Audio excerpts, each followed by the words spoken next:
Good morning जय बजरंगबली। मैं छे તમારો પ્રિય કમલ ને मैं આજે જવાનો છે मैं नहीं बताऊंगा। માણેકપુર આવીને ચોર જેવું બનવું જ પડે। કેમ બનવું પડે તે તમને ખબર જ છે। માણેકપુર થી ચીખલી સુધીનો રસ્તો બનતો છે ને ભાઈ સાહેબ તમને મફતનો પાવડર જોઈતો હોય તો અહીંયા આવી જાજો।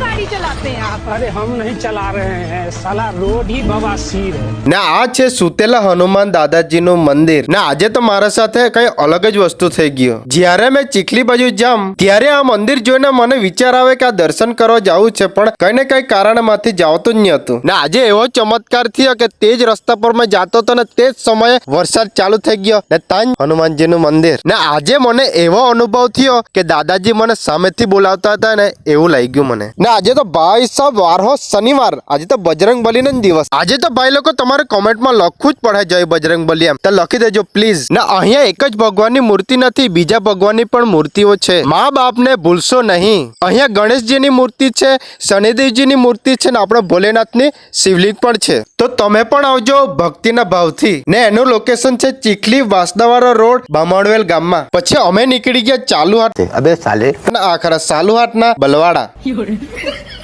ના કૂતરાનું નામ છે ચિન્નુ, ના કીટુ એ નામ પાલું ના મારું નામ બી પાલું છે પણ તેની ક્યાં નતો તમે કંટાળ હે। પછી અમે નીકળી ગયા ઘરે। પછી ઘેરાવેના લોઠિંગાએ બનાવ્યું કઈ વસ્તુ તમે જુઓ।